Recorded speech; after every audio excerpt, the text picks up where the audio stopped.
El plan es que voy a leer 2 versículos en el capítulo 33 y después brincamos al 34 y voy a leer 2 versículos ahí. Los del 33 van a ser más para contexto y vamos a analizar el 34, 6 y 7. Entonces mi plan es leerlo, después orar y después iniciar. Éxodo 33, 18 dice así. Entonces dijo, él hablando de Moisés, te ruego que me muestres tu gloria. Y Dios le respondió, yo haré pasar todo mi bien delante de tu rostro y proclamaré el nombre de Jehová delante de ti. Y tendré misericordia del que tendré misericordia y seré clemente para con el que seré clemente. Bríncate al versículo 6 del próximo capítulo. Y pasando Jehová por delante de él proclamó, Jehová, Jehová, fuerte, misericordioso y piadoso, tardo para la ira, y grande en misericordia y verdad, que guarda misericordia a millares, que perdona la iniquidad, la rebelión y el pecado, y que de ningún modo tendrá por inocente al malvado, que visita la iniquidad de los padres sobre los hijos y sobre los hijos de los hijos hasta la 3ª y 4ª generación. ¿Oramos? Jesús, te damos tantas gracias porque venimos a conocerte y tú nos has dado un modo por el cual te podemos conocer, tu palabra. Padre, te pido que al exponerla, que sea eso, que esté exponiendo las verdades que tú has puesto en tu libro desde hace miles de años y que no sea yo dando mis rollos o mis opiniones, pero que realmente sea una predicación viva y eficaz, porque tu palabra es viva y eficaz.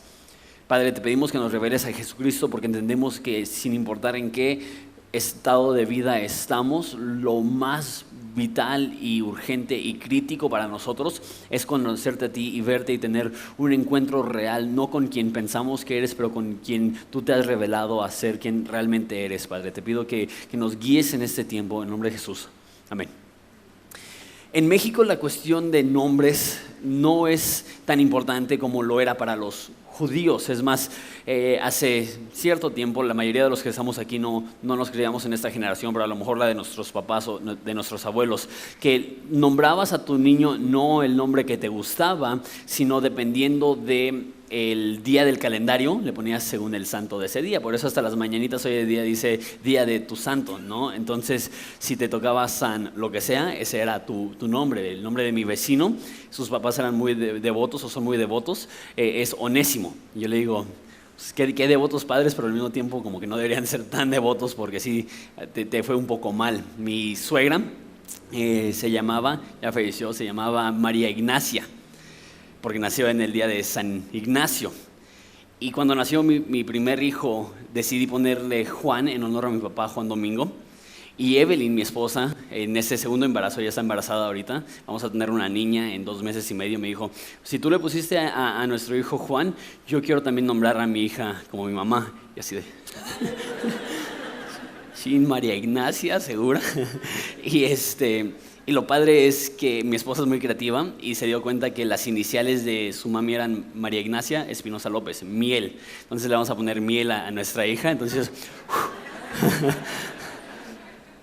pero los nombres no son tan importantes para nosotros, pero para los judíos era súper importante. Es más, ellos en ocasiones esperaban meses antes de nombrar a sus hijos porque querían asegurarse que el nombre que tuviera el hijo concordara con la personalidad y el tipo de persona que era el hijo. Y si se equivocaban los padres y le ponían un nombre inadecuado, lo cambiaban. Es una de las razones por las cuales vemos tantos cambios de nombres en la Biblia, porque cambian la forma que es la persona y si ya no le queda el nombre, entonces cambia el nombre, porque no es solamente el modo en el cual se identificaban, es realmente lo que ellos eran, no solamente era lo que se les llamaba, era su carácter, su naturaleza. Entonces cuando Dios dice, este es quien soy yo, este es mi nombre, está diciendo mucho más que así me llamo, está diciendo así soy. Y si ves en versículo 18 del 33, eso es lo que está sucediendo. Moisés le dice, muéstrame tu gloria, te ruego que me muestres tu gloria. Les explico el contexto en el cual dice esto. Él acaba de regresar al monte Sinaí. La primera vez que estuvo 40 días recibiendo la ley. Y en ese tiempo el pueblo de Israel asumió que había muerto. Se preocupó porque su líder espiritual ya no estaba. Y lo que decidieron hacer es adorar a los falsos dioses que el resto de la gente adoraba. Hicieron un becerro de oro y lo empezaron a adorar. Moisés baja del monte Sinaí, ve a su gente adorando un dios falso, pierde la calma, rompe la ley de Dios, lo hace pólvora, la echa a un río y le dice a las personas que tomen del polvo de la ley de Dios, y enojadísimo vuelve a subir al cerro y le dice: si no vas a ir con nosotros, te ruego que no nos saques de aquí. Él está listo para rendirse, él está listo para echar la toalla, él está frustrado, él está enojado, él ya no quiere seguir, pero él entiende que en los momentos más difíciles lo más importante es ver la gloria de Dios. Le doy gracias a Dios que esta iglesia realmente se ha formado alrededor del eslogan magnificando el nombre de Jesucristo, que entendemos que lo más importante es la gloria de Dios. Y lo que le responde Dios en versículo 18 todavía es: yo haré pasar todo mi bien delante de tu rostro y proclamaré el nombre de Jehová delante de ti. Que es muy interesante porque Moisés le pide: muéstrame tu gloria. Y Dios no le dice: ok, hay rayos y truenos y nubes y terremotos y ves mi gloria. Dice: ¿quieres conocer mi gloria? Te diré mi nombre. Porque la gloria de Dios y el nombre de Dios van de la mano. Es más, no solamente van de la mano, son sinónimos. Es imposible entender cuán glorioso es Dios sin entender qué tipo de Dios Él es. Entonces, al expresarle esto, lo que está haciendo es que está abriendo su vida, siendo Dios, diciendo: ese es mi carácter, esa es mi naturaleza, eso es quien soy. Y déjate presento la idea que cuanto más difícil el momento, más nos hace falta saber quién es Jesús. Y sé que eso se escucha hasta cliché, o obviamente eso es lo que vamos a decir porque estamos en una iglesia, pero realmente nuestra naturaleza o nuestra tendencia humana es que cuando estamos en momentos críticos, queremos a alguien que venga y nos hable de nosotros, nos anime, nos diga cosas bonitas como: tú puedes, creo en ti, tengo esperanza que vas a ser una mejor persona, no te des por vencido. Y queremos escuchar ese tipo de cosas que no necesariamente son malas, sin embargo no es lo mejor para nuestra alma. Cuando estás sufriendo y padeciendo, no necesitas simplemente que alguien te dé una palmada en la espalda diciendo: ¿sabes qué? Vas a salir adelante. Lo que necesitamos es ser recordados de quién es Dios, de cuán glorioso es Dios. Y eso es lo que vemos en este pasaje. Si puedes brincarte al 6 para ver el nombre que Él da. Entonces lo vamos a ver ahora sí que casi frase por frase, palabra por palabra. Dice: y pasando Jehová por delante de él, proclamó: Jehová, Jehová. Entonces eso es lo primero que dice.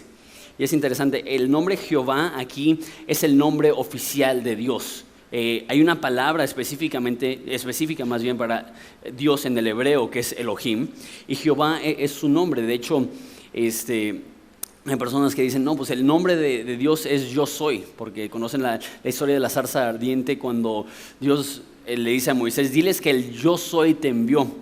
Pero ahí no está diciendo su nombre, ahí más bien está diciendo: tú diles que Dios te está enviando, tú diles que Dios mismo es el que estás representando. Y aquí es cuando dice su nombre, dice Jehová. Y a lo mejor para ti y para mí ha perdido el sentido, porque Jehová es algo que usamos de una manera tan cotidiana.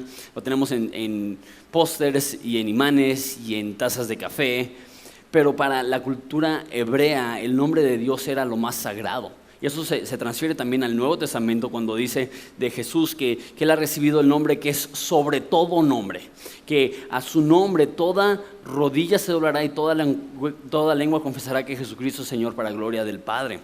Entonces ellos tenían tanto respeto por el nombre de Jehová que decidieron no escribirlo completo, sino abreviarlo, y escribían solamente YHWH, y con el tiempo dejaron de pronunciarlo y la gente ya no está segura de cómo se pronuncia. Nosotros en el occidente normalmente decimos Jehová, pero los hebreos hasta hoy en día dicen Yahvé. Entonces mucha gente dice: no, pues si los hebreos dicen, y ellos saben más de hebreo que nosotros los mexicanos, lo más probable es que el nombre de Jehová es algo como Yahvé.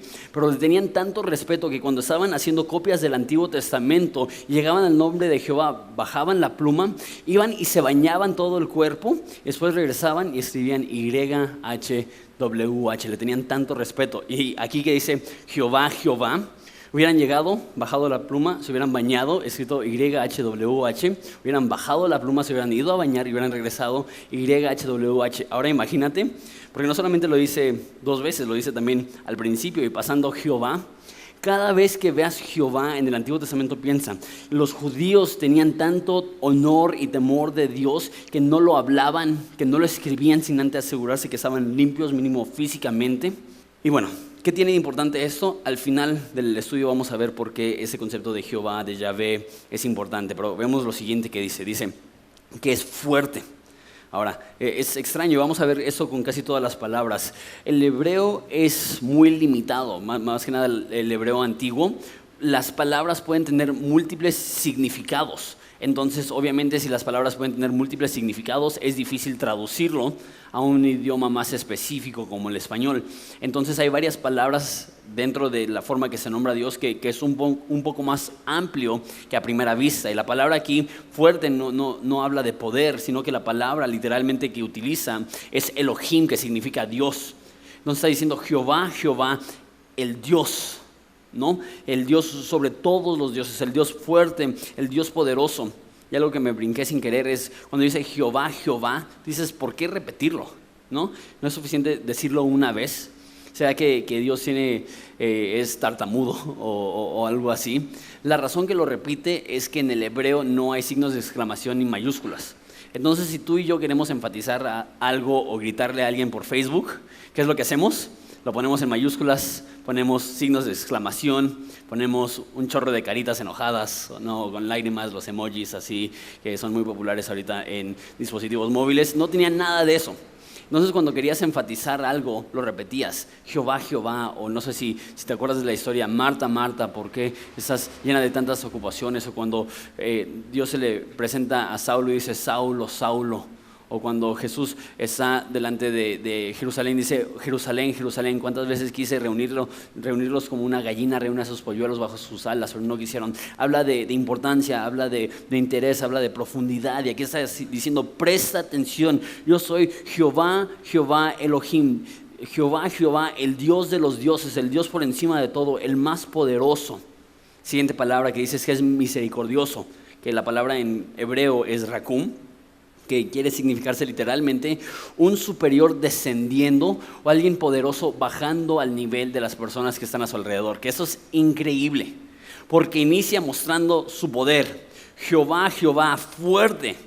Misericordioso aquí no es lo que pensamos normalmente de tener misericordia de alguien o de tener piedad de alguien, sino que está hablando muy específicamente de cuando un superior se humilla.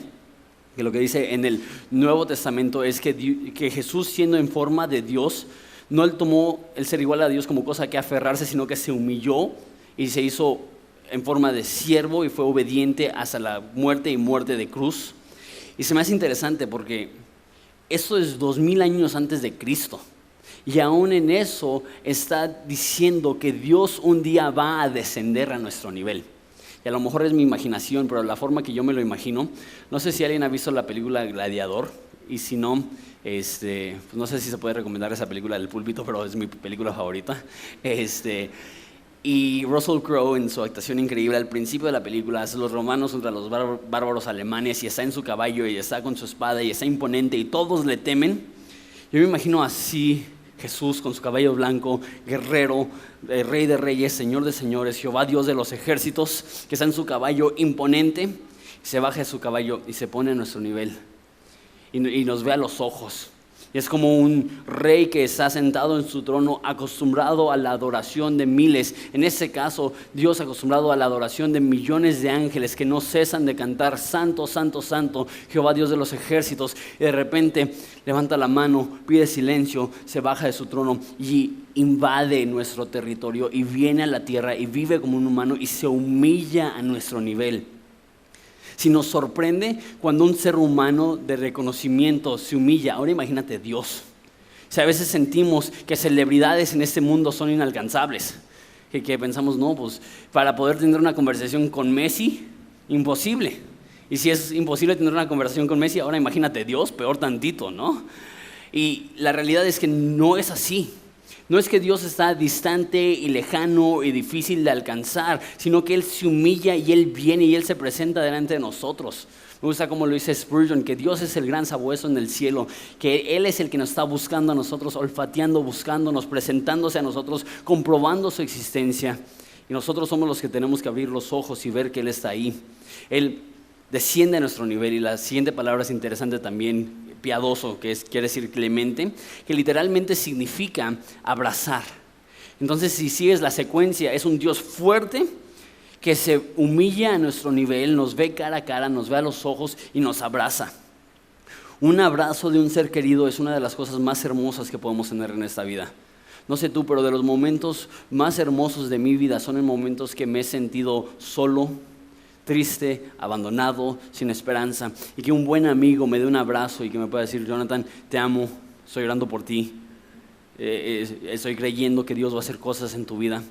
No sé si tú lo has sentido, a lo mejor con tu cónyuge, en esos momentos de desesperación, que pierdes tu trabajo, que tu hijo se rebela, que pierdes a un ser querido y la persona que más amas en el mundo simplemente te abraza, te dice: aquí estoy, no me voy a ir. Es de las cosas con más peso que podemos tener. Ahora imagínate no solo Dios haciéndolo, más bien no solamente un ser humano haciéndolo, sino Dios mismo bajándose a nuestro nivel y abrazándonos. Y a lo mejor tú dices: pero entonces, ¿por qué no lo siento? Entonces, ¿por qué no lo veo? Porque muchas veces queremos que el cariño de Dios sea en nuestros términos, pero es distinto. Pero aunque no lo veas, necesitas creer que de alguna otra forma Dios se ha bajado a tu nivel y te está abrazando, te está recibiendo. El simple hecho que estés aquí en esa tarde recibiendo una enseñanza de la palabra de Dios es una comprobación que Él te ama, te está recibiendo, te está abrazando. Porque muchas veces sí, no nos cuesta trabajo creer en un Dios poderoso, pero un Dios de afecto como que no nos es fácil. Es fácil para nosotros creer en un Dios grande, pero un Dios que se humilla a nuestro nivel no es fácil, es difícil.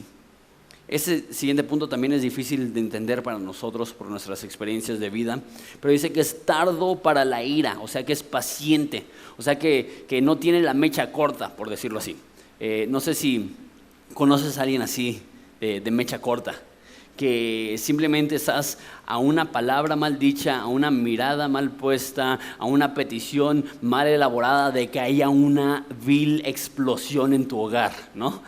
O a lo mejor no es en tu hogar, pero es en tu trabajo, que tu patrón nada más le dices algo, o peor, tú eres el patrón y nada más le dices algo a tus trabajadores y se te arma el pancho, se te arma ahí el problema. Tristemente hay mucha gente enojona, mucha gente impaciente, y aquí nos está diciendo Dios: yo no soy así. No sé si alguna vez en un 15 de septiembre has prendido un cohete con una mecha corta, que apenas y ya te explotó y te quemó la mano y tienes ampollas. Dios no es así. Y lo que pasa es que, como digo, tantas de las cosas que creemos de Dios, mínimo de manera no a propósito, simplemente es como lo que creemos de manera natural, lo adaptamos de nuestra relación con seres humanos, porque creemos: si mi papá es de tal forma, entonces veo a Dios de esa forma. Y lo que pasa es que muchas personas se crían con padres iracundos. No fue mi caso, gracias a Dios. Dios me dio un papá increíblemente cariñoso y tierno, pero conozco y tengo amigos que nunca han tenido un abrazo real de su padre. Conozco amigos que nunca han tenido un beso en la frente de su padre. Conozco amigos que llegaban de la escuela y el papá estaba sentado viendo tele, no saludaba, hola, ¿cómo te fue en la escuela? Y cuando se metía en su vida para hablar con él, lo primero que escuchaba es: quítate, no me estorbes, vete a tu cuarto, lárgate. Y hay personas que llegan a su relación con Dios con ese mismo filtro. Si ni mi padre quiere pasar tiempo conmigo, si mi padre es tan explosivo, si mi padre es tan fluctuante, si mi padre es así, Él dice: yo soy tardo para la ira. Lo que necesitas saber es que Dios no está buscando estallar, al contrario, Dios quiere mostrar gracia. Que la Biblia nos demuestra que Dios tiene tanta paciencia que para los que somos cristianos no solamente es tardo para la ira, sino que la ira ya fue removida, fue puesta sobre su Hijo Jesucristo en la cruz del madero. Él ya pagó por nuestros pecados, Él ya tomó esa ira. Y Dios no solamente es tardo para la ira, sino que para el cristiano Dios ya no tiene nada en contra de nosotros. Pero bueno, es tardo para la ira, pero hay personas que tienen que escucharlo, no que es tardo para la ira, sino que es tardo para la ira. Que Dios, aunque es un Dios de amor, no deja de ser un Dios justo y un Dios santo y un Dios que tiene que tarde o temprano condenar y castigar y eliminar pecado. Y en ese caso también eliminar a los pecadores y castigarles. Y es chistoso porque, como digo, hay personas aquí que necesitan escuchar que Dios es tardo para la ira, que Dios es paciente, pero hay personas aquí que creen que están burlando a Dios. Que no sé si has escuchado la frase, pero si soy tan malo, ¿por qué no me ha caído un rayo? ¿No? ¿Cuántas personas han escuchado eso de personas que no son cristianos que dicen, no, pues si realmente Dios existe y si realmente soy tan malo, ¿por qué no me ha matado? ¿No? Yo creo que o Dios no existe o no soy tan malo. No, Dios sí existe y sí eres tan malo, pero Él es tardo para la ira. Pero llega el momento, si tú rechazas el regalo de salvación, si tú no recibes el perdón de Jesucristo y cuando mueres y te enfrentas a Él y estás desnudo delante de Él, Él no va a decir, ¿sabes qué? Pues ni modo, pues ya sé que no creíste, pero soy un Dios de amor. No, Él va a decir, te di oportunidad tras oportunidad tras oportunidad de confiar en mi Hijo Jesucristo. Fui paciente, fui tardo para la ira, pero ha llegado el momento en el cual tengo que derramar mi ira sobre ti. Y eso es algo que me llena de miedo y escalofríos, sabiendo que Dios no solamente va a decir, sino que Dios va a castigar a aquellos que le rechazan. Dios es tardo para la ira, pero en ese mismo sentir es grande en misericordia. La palabra grande aquí no tiene tanto que ver con tamaño, o sea que tiene misericordia grande para tu peor momento, sino posiblemente la mejor traducción es abundante, es grande en cuanto a tamaño. O sea, no solamente tiene gracia para ayudarte en tu peor momento, sino que tiene gracia para ayudarte todos los días. Porque de nada nos sirve un Dios que nos perdona una vez y nos dice, pues ahí estás, arréglatela solo. Sino que es un Dios que dice la Biblia que sus misericordias son nuevas cada mañana. Que Dios no solamente tiene la misericordia para perdonar tus pecadotes, sino que tiene la misericordia para perdonar todos tus pecaditos, por decirlo así. Que igual Spurgeon dijo que la mente más brillante no puede contar ni los pecados de un solo día. Entonces necesitamos un Dios que nos perdona, que su misericordia es total, es abundante, que estamos totalmente saturados de su misericordia. Que la Biblia dice que donde el pecado abundó, la gracia sobreabundó. Que es imposible agotar la misericordia de Dios. ¿Por qué? Porque Él es abundante. Que no importa cuánto hayas pecado, necesitas escucharme, no importa qué tan feo la hayas regado, no importa qué tan seguido hayas pecado, Él tiene suficiente gracia para perdonarte. Y no lo usamos como una excusa para seguir pecando, pero una realidad que nos consuela sabiendo que Dios no es como nosotros, que nos agotamos y llega el momento donde dice, ya no más, ya estuvo, ya no te puedo perdonar, ya no te puedo restaurar, ya no te puedo buscar. Dios no es así. La forma que yo lo veo es como pensar que podemos agotar la gracia de Dios, es pensar que podemos cambiar el contenido del mar echándole piedritas, que podemos hacer que la marea suba echándole piedritas.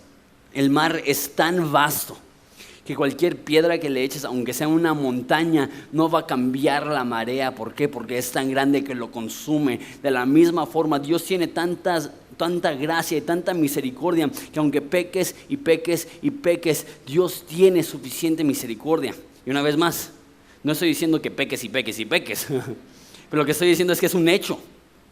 Que nadie, la Biblia dice, ¿quién se puede limpiar a sí mismo?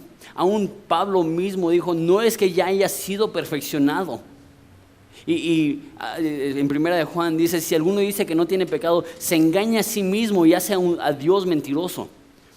Es un hecho que vamos a pecar, amamos la santidad y buscamos la santidad, pero algo que he visto es que la mayoría de cristianos viven con una condenación brutal, que es un peso que literalmente sienten en el pecho, que dicen, no he dado el ancho, no soy lo suficientemente bueno, No he sido suficientemente santo, no me he purificado lo suficiente. Dios no ha hecho suficiente en mí. Y déjate digo, Dios tiene una abundante misericordia que es suficiente para remediar aún tus fallas y para cubrir aún tus pecados. La palabra aquí, misericordia, es distinta a la primera. Esa palabra es Gesed, que significa compasión tierna y amor constante. Compasión tierna y amor constante. De hecho, es una de las palabras más comunes del Antiguo Testamento. Se utiliza 250 veces para describir el amor de Dios. Que Dios es constante y cariñoso y tierno y compasivo. Y esa es la forma que decide presentarse. No solamente es grande en misericordia, sino que dice es grande en misericordia y verdad. Verdad aquí no es tanto como verdad, o sea, no mentira, sino es verdad como cierto, confiable, estable. En otras palabras, Dios no solamente está diciendo esto, yo soy compasivo, yo soy amoroso, yo soy tierno, sino que es cierto, es la verdad, es comprobable, es fidedigno. Siguiente versículo. Que guarda misericordia a millares. Eso me encanta. La palabra misericordia aquí es igual Gesed, que es amor completo, eterno, constante, compasivo, tierno. ¿Y para cuántos? Dice que Dios guarda misericordia para millares. Esto me encanta porque a veces malinterpretamos las palabras de Jesús, que Él dice que estrecho es el camino y angosta es la puerta a la salvación y pocos los que lo hallan. Y asumimos que es un pequeño elite que van a ser cristianos y el resto pues ni modo. Pero aquí nos dice que Él guarda misericordia a millares. No solamente es abundante para ti, sino que es abundante para cualquiera que ponga su confianza en Jesucristo. Y nos narra en Apocalipsis la historia del fin del mundo cuando todos los cristianos estén reunidos. Y dice que serán millares de millares. Millares es un número que no se puede contar. Es millares de millares. Lo que es interesante es que en Apocalipsis dice que hay un ejército de 200 millones. Mi pregunta es, ¿cuántas personas deben de ser para no poderlas contar cuando tienes a alguien que puede contar 200 millones, ¿no? Entonces, asumo por eso que en el cielo no hay 1,000 o 2,000 o 100,000 o 1,000,000, sino cientos, sino miles de millones de personas que habrán al fin del tiempo adorando a Jesucristo. Y si hay algo súper especial que sucede a nosotros cuando duramos con un salón lleno de 300, 400 personas, cuánto más especial es cuando adoramos en presencia del Cordero y de sus santos ángeles y acompañados de cientos de millones de personas proclamando el nombre de Jesucristo. ¿Por qué? Porque Él guarda misericordia a millares y perdona la iniquidad, la rebelión y el pecado. La iniquidad aquí es perversidad. Y de hecho como que va en niveles. Iniquidad es lo peor, después rebelión, después pecado. Perversidad es no solamente perverso de acuerdo a los estándares de Dios, pero hay personas que son perversos, punto, ¿no? Perversos bajo cualquier estándar. Que aún las personas no cristianas ven y dicen, qué torcido estás. Cuando les explicas lo que está en tu mente, dicen, por favor, no te acerques a mis hijos, no te acerques a mi esposa, no te acerques a ningún kinder, porque la neta estás bien torcido. Hay gente así, hay gente a lo mejor que a lo mejor no se categorizaría como perverso, pero ¿qué tal rebelde? Todos tenemos rasgos de rebelión en nosotros, que significa ir en contra de una persona o de un sistema. No sé si te ha pasado con tus hijos, que les pides algo, y si cualquier otra persona en el mundo se los pidieran, con gusto lo haría, pero porque eres tú, te mandan por un tubo. Eso es rebelión, y ya estoy viendo que los codos están volando, ¿no? Los que trajeron a sus hijos adolescentes. Pero y sí, lo vemos como papás, porque es muy evidente cuando tienes un hijo en casa. Aún yo lo veo, mi hijo está por cumplir 3 años, y a veces le dices algo y no lo hace nada más para retarle, ya hasta los 3 años. Que Dios me guarde de cuando tenga 13. Porque si ya va así y tiene mis genes, que Dios me salve y me guarde. Es un buen niño, pero todos tenemos esa raíz de rebelión y a veces lo vemos muy claro en nuestros hijos, pero lo ignoramos en nuestra propia vida. Que cada uno de nosotros tenemos líderes, ya sea en el trabajo, la escuela, en la iglesia, y cómo respondemos ante ellos. Eso es el pecado de rebelión. Y luego la última palabra es nada más pecado, que significa ofensa, que eso es todos. Todos ofendemos a Dios, a veces conscientemente, a veces inconscientemente, pero el caso es que todos vamos en ocasiones en contra de Él. Pero ¿qué es lo que dice? Me encanta. Él puede perdonar la iniquidad, rebelión y pecado. Y perdonar aquí es remover la acusación. Que Dios es el único que puede decir inicuo, o cuál es la palabra que dice, sí, inicuo, rebelde, pecador. Dios es el que puede juzgarnos de esa forma y condenarnos de esa forma, pero ¿sabes qué? Cuando Él perdona, la Biblia dice, no hay condenación alguna para los que están en Cristo. Porque el que puede condenar, deja de condenar. Es lo que dice más adelante, igual en Romanos 8, que dice, ¿quién acusará a los elegidos de Dios? Es Dios el que justifica. Si Dios, el único que puede decir pecador, malvado, rebelde, dice inocente, mi hijo, lavado y perdonado, ¿quién se atreve a darle la contra al juez y el rey del universo? Si Dios te declara perfecto e inocente delante de Él, ¿quién puede contradecir a Dios? Si Dios mismo no te acusa, no te acuses, no recibas acusación, no recibas la condenación del enemigo. Necesitas saber, Dios te perdona, te deja de acusar, te ve como limpio y nuevo, y que eso te quite el peso de tu pecho. Eso te quite el peso de querer ser perfecto, porque no lo serás. El cristianismo no se trata de ser perfecto, se trata de ser perdonado, no se trata de nunca fallarle a Dios, se trata de entender que Dios nunca te falla a ti. Pero bueno, hasta ahí vamos muy bien, ¿no? Es que qué bonito, Él es Jehová, fuerte, misericordioso, grande y tardo para la ira y todo eso bien bonito. Quisiéramos que ahí se acabara el versículo, pero dice algo que aparenta ser muy contradictorio. Dice que perdona, no acusa a aquellos que confían en su Hijo Jesucristo de iniquidad, rebelión y pecado, y no tendrá por inocente al malvado. Dices, ¿no acabas de decir que perdonas al malvado? ¿Qué significa no lo vas a acusar? ¿Cómo puedes decir ahora que no tendrás por inocente al malvado? Y ahora, peor tantito, no solamente no tendrá por inocente al malvado, sino que visitan los pecados de los padres sobre los hijos y los hijos de los hijos hasta la tercera y cuarta generación, y decimos, ¿qué onda con eso? ¿Cómo puede ser un contraste tan grande que en el mismo aliento diga, yo perdono, yo soy tardo para la ira, yo soy grande en misericordia y yo castigo los pecados? Parece incongruente. No me voy a entrar en lo que significa que Él visita los pecados sobre los padres o castiga los pecados de los padres sobre los hijos y los hijos de los hijos, porque no me daría el tiempo. Pero el caso, lo que está diciendo aquí es que Dios sí castiga, que Dios sí es justo, que Dios sí condena. La pregunta es, ¿cómo puede decir las dos cosas? ¿Cómo puede decir, yo perdono y yo castigo? ¿Cómo puede decir, yo tengo misericordia y yo tengo condenación? ¿Cómo puede decir, yo tengo gracia y yo tengo justicia? Son tan opuestos, son polos opuestos. Son tan distintos, son tan diferentes, son tan incongruentes. ¿Cómo se puede hacer esto? Y solamente se puede hacer esto al entender que está hablando de Jesús. Que Moisés le dice, muéstrame tu gloria. Y Dios le dice, te diré mi nombre. Y habla de atributos de Jesús, que se humilló. El Padre nunca se humilló.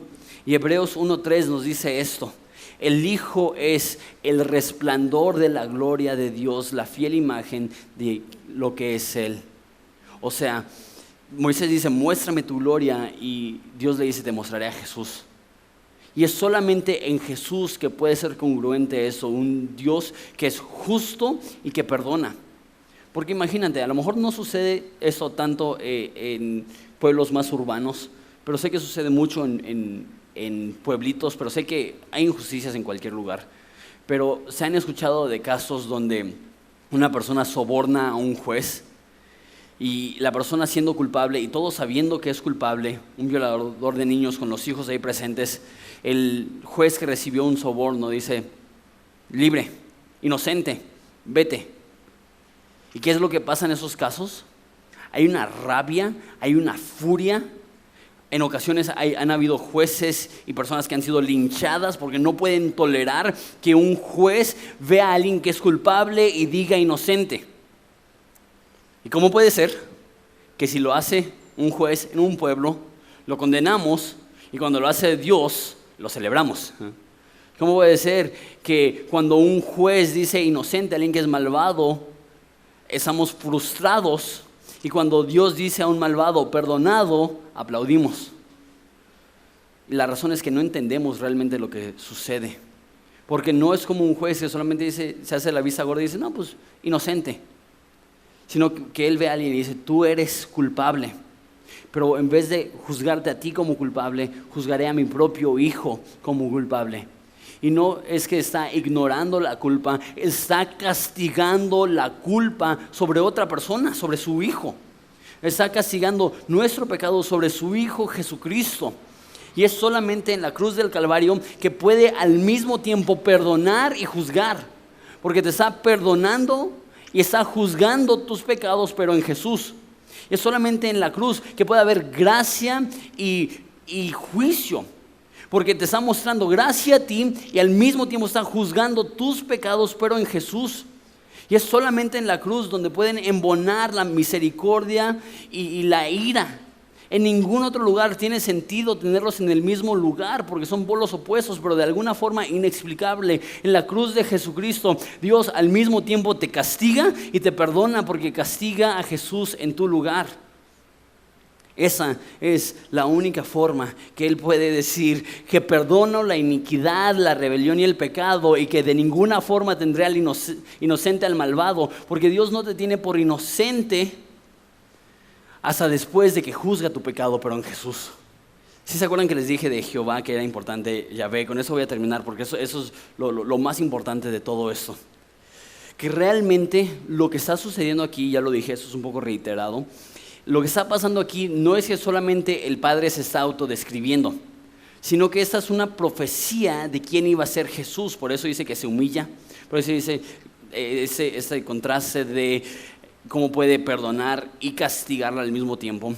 Pero algo que se me hace muy curioso, y si pueden regresar, ya sé que los he estado trayendo para adelante y para atrás en ese texto, pero si pueden regresar al versículo 18 del 33. Es muy interesante que Moisés le dice, muéstrame tu gloria, y Dios, el Padre, le responde, yo haré pasar mi bien delante de tu rostro, y no dice, y proclamaré mi nombre. ¿Qué es lo que dice? Proclamaré el nombre de Jehová. Hablando no de sí mismo, hablando en tercera persona. ¿Por qué? Porque está hablando específicamente acerca de Jesús. ¿Cómo lo sé? Pues no solamente el texto que ya les leí, que Jesús manifiesta la gloria del Padre, que el Hijo es el resplandor de la gloria de Dios, la fiel imagen de quién es Él, lo que dice Hebreos, sino que tienes que entender algo que sucede, y eso es enorme. Les dije, los hebreos tenían un respeto tremendo para el nombre de Dios y escribían YHWH. Y cuando se escribe el Nuevo Testamento, no se escribe en hebreo como el Antiguo Testamento, se escribe en griego. Y las personas tenían que tomar una decisión. ¿Qué vamos a hacer con el nombre de Dios? ¿Cómo lo vamos a traducir si ni siquiera sabemos cómo es en hebreo? Y lo que decidieron hacer es cambiar la frase Jehová por la frase el Señor. Y de hecho, cuando ves en mayúsculas el Señor en el Nuevo Testamento, es una transliteración de Yahvé en el Antiguo Testamento. Por eso en el Antiguo Testamento es Jehová, Jehová, Jehová, Jehová, Jehová, Jehová, Jehová, en todas partes. Luego llegas al Nuevo Testamento y ya no menciona a Jehová, pero sí empieza a mencionar el Señor, el Señor, el Señor, el Señor, el Señor. Cada vez que ves la frase el Señor en el Nuevo Testamento, está haciendo referencia a esto, al nombre de Dios. De hecho, este versículo es el más importante, el 34, 6 y 7. De hecho, es el más citado en la Biblia por la Biblia. Si te pregunto a ti cuál es el versículo más importante de la Biblia, a lo mejor dices Juan 3:16. Para cualquier persona que se crió en los tiempos de la Biblia, sin pensarlo hubieran dicho el versículo más importante de toda la Biblia es Éxodo 34, 6 y 7. Por eso es el pasaje más citado. Y como dije, en el Nuevo Testamento se cambia a el Señor y de repente nos da sentido. Porque la frase, por ejemplo, en Romanos que dice que cualquiera que confiese con su boca que Jesucristo es el Señor será salvo. Y yo siempre me quedaba, pues qué fácil.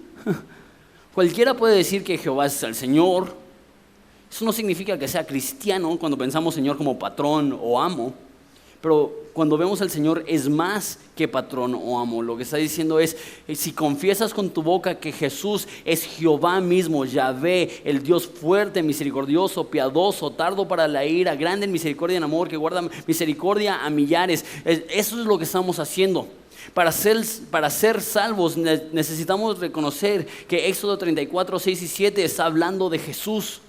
Y por eso Jesús se humilla y dice, por lo cual Dios le exaltó y le dio el nombre que es sobre todo nombre, para que en el nombre de Jesús toda rodilla se doble y toda lengua confiese que Jesús es el Señor, que Jesús es Yahvé, fuerte, misericordioso, tardo para la ira, grande en misericordia y verdad. Que todos un día van a reconocer, sí, efectivamente Jesús es Dios. Y recuerda, Moisés pide la gloria, Dios responde con el nombre. Y toda lengua confesará que Jesucristo es el Señor, para gloria del Padre. ¿Cómo es glorificado Dios? En que tú conozcas que su Hijo Jesucristo es el Dios del Antiguo Testamento, que saca a Israel del desierto, que los lleva a la tierra prometida. Entender que Dios no es el Dios que teníamos en nuestra mente. Entender que Él está ofreciéndote perdón y ofreciéndote salvación y ofreciéndote vida eterna. Ese es el Dios que tenemos. Y me encanta qué tan congruente hace eso del Nuevo Testamento y el Antiguo Testamento, que los fusiona.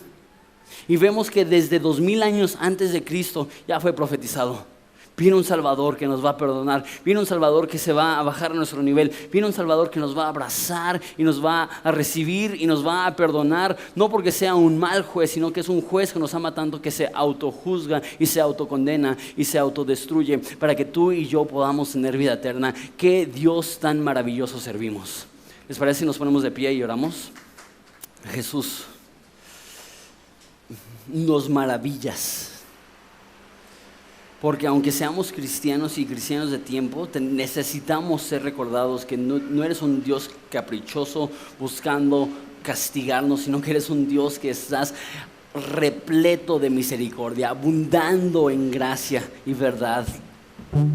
Y necesitamos ser recordados que no importa de dónde somos, no importa de dónde venimos, no importa qué hemos hecho. Si hemos confiado en tu Hijo Jesucristo, si le hemos confesado como el Dios Jehová de los ejércitos, si hemos visto que Él es sobre todo nombre, tú perdonas nuestra iniquidad, nuestra rebelión y nuestro pecado, y estamos aquí como nuevas criaturas creadas en ti para buenas obras. Te pido por esta iglesia, te doy gracias porque tú estás haciendo algo increíble. Te pido que en este tiempo donde van a estar escuchando de otros predicadores y van a estar escuchando de otros pastores, que les recuerdes lo que siempre ha sido cierto en ese lugar, que Cristo es mejor, y lo hemos comprobado en esta mañana, que no hay nada más dulce que el nombre de Jesús, el nombre de Jesús. Amén.